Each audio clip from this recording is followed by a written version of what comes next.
Hello everyone. Today we're going to take a look at our colorizing historical image project. This is a project, it does take a few class periods in order to do this project. You really want to take your time and do it right.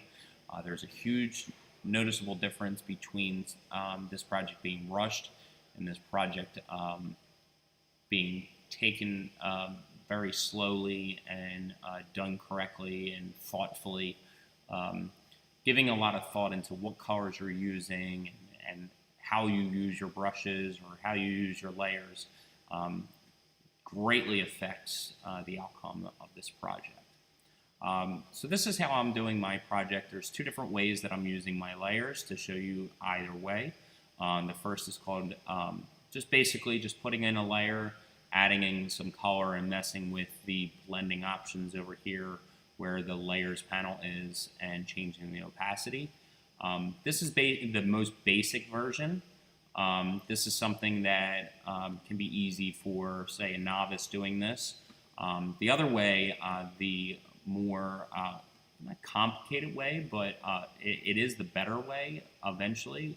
We'll learn what a layer mask is completely, but I'm going to show you what it is today, and then we'll talk about it more in class as we go throughout the semester.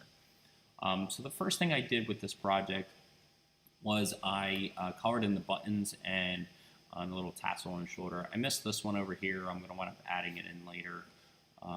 But I'll show you basically what that would look like.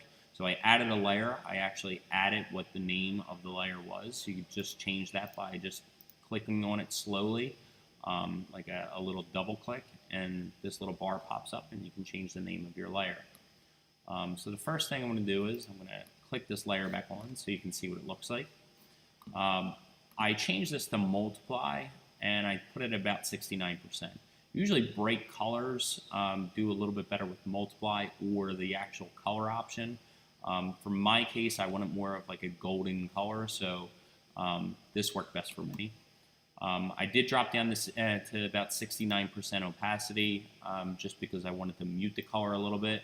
If I brought it all the way up, you can see it's really, really golden.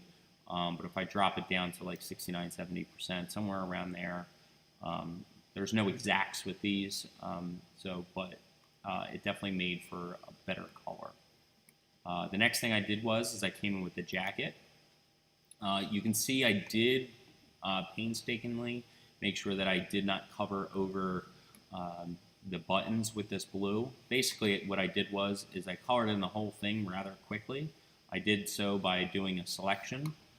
So basically you can grab your lasso tool, make sure it's set on polygonal, make sure it's set on new.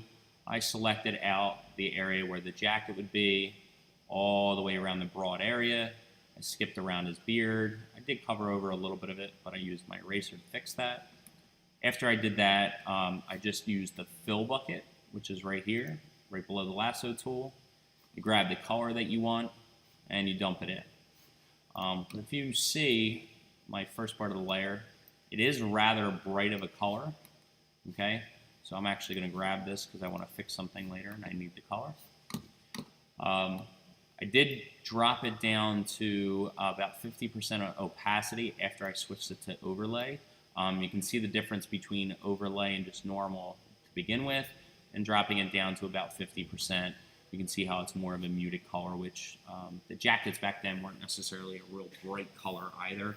A little bit, but not too bad. Mine probably could be a little bit more vibrant of a color, but I want to give that feel of this still being an old photo. So I wanted to use a little bit more of a muted color. So paying attention to details is really, really important with this project. So let me show you what I mean. If I zoom in here with the beard, it's definitely something that needs to be adjusted because you can see how the beard is being covered up by some of the blue.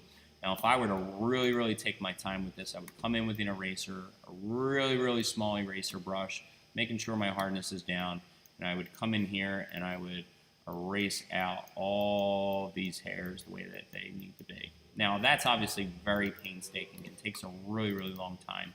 If I was doing this where someone was paying me to do it, that's how I would come in and do this project. However, for ours, what we can do is we can have our brush. I'm going to switch back from swatches to color here, and you can see how I have an opacity now on my brush. So what I can do is I can come in here with my brush, which looks rather odd right now because it's super huge. And I can come in here, and since my opacity is down, that's allowing me to color it in it a little bit more muted of a color. And I'm going to come in here with the eraser. I am going to erase out the big parts, but I don't have to sit there and color out every last one of them to make sure that they're seen, because obviously that would be very, very painstaking and take a very long time. But you can see I'm just coming in here and I'm making sure that if it's very visible on my image, I'm going to make sure that it's not covered by blue, because that's going to be important later on. You can see how sometimes if you do this very sloppily, which I am, it does look very sloppy on the project, but if we're zoomed out, it doesn't look too bad, but it's definitely something that you want to fix. In a later project, we would learn how to manipulate this image, where maybe we would get rid of some of these stray hairs by using what's called the stamp tool or the clone tool, and we would get rid of these extra strands, so this way we didn't even have to worry about coloring them. So this way the video is not too long. I'm going to show you the next version. First of all, let's put in those eyes. When you're doing eyes, make sure you don't color in the bright white highlights, because it'll make it look fake. And you also don't color in the pupil, which is the black part of the eye. Just want to focus on those irises.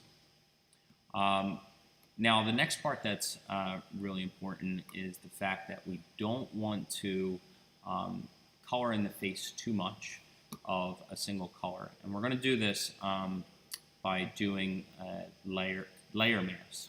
So I actually have a layer mask already set up for the background, and I'm going to show you what this looks like. So you can see the normal, it's still just a little patch of color basically for the jacket. However, for this layer here, and I'm going to expand this little group here, you can see I colored this background, but if I hide this layer mask, you can see the muted color that it is for the entire thing. I'll actually switch that to normal so you can see. Reason why it looks like this is that blue and that gold, the jacket and the buttons are on top of this layer. So you can see the layer fills the entire screen, and then what I do is I mark it to color, but I also add what's called a layer mask.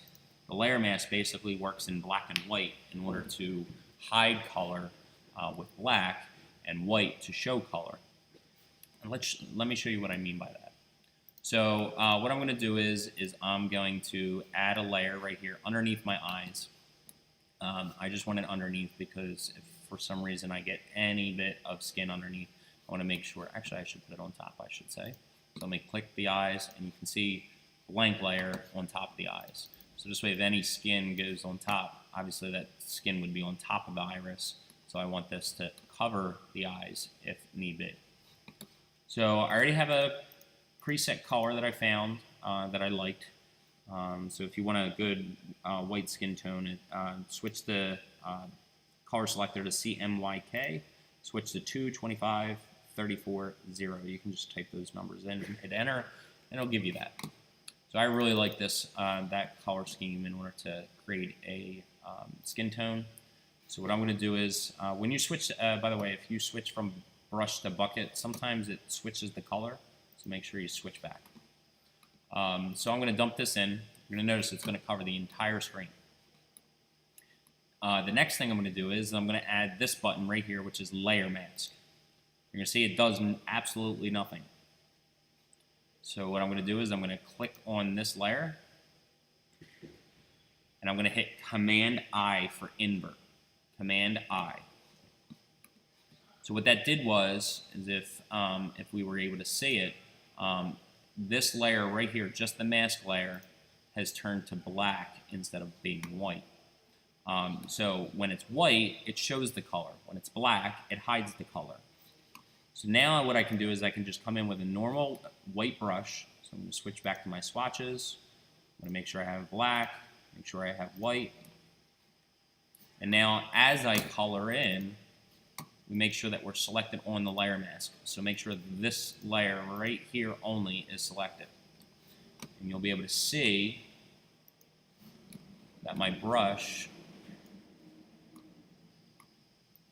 winds up coloring this in. Now,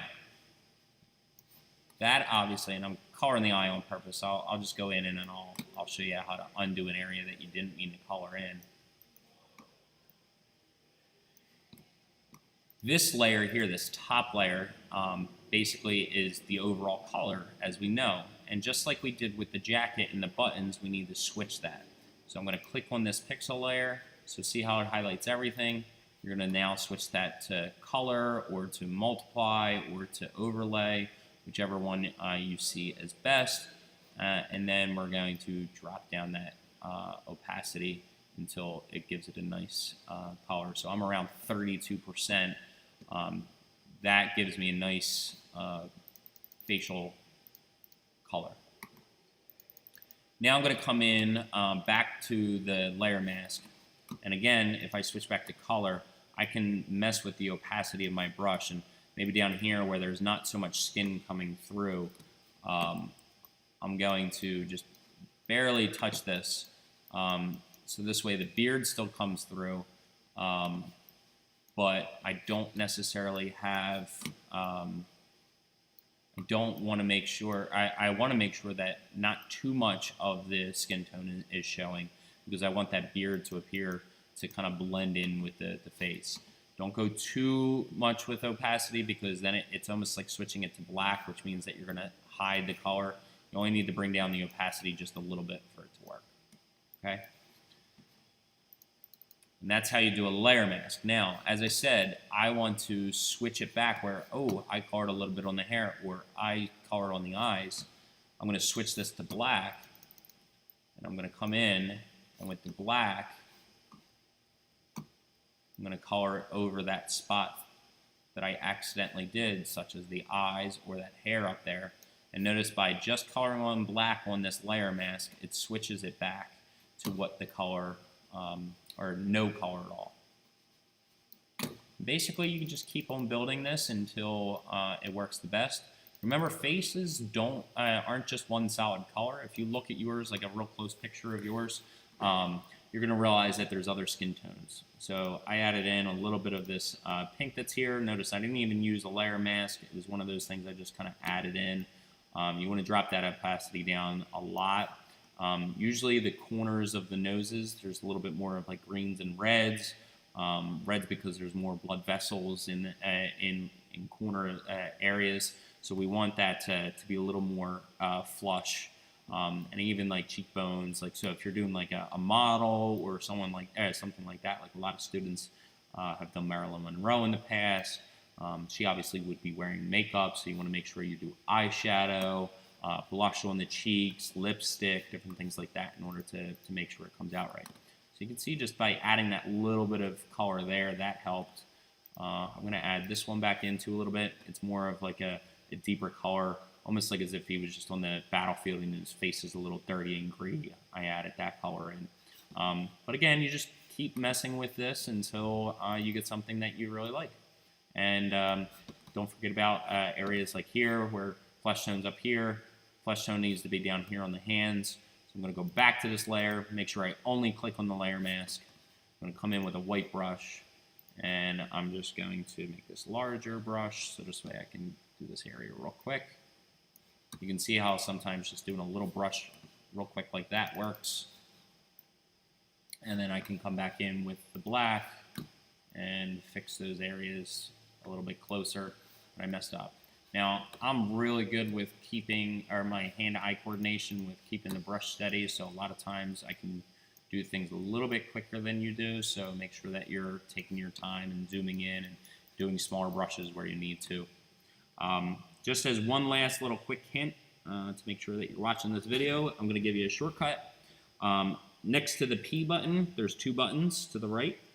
It's the hard brackets, the left and right hard brackets. If you hit the left hard bracket, it makes your brush smaller. If you hit the right hard bracket, it's going to make your brush larger. So that's a little shortcut to help you with the sizing of your brush, which is nice because you can almost work on something in a really short amount of time and shrink your brush real quick when you need to. As you can see I'm doing right now, and it just basically switches up by a percent, about like 25%. So this way you can change the brush size super quick and get done a project quicker. All right, if you have any questions, let me know and have fun.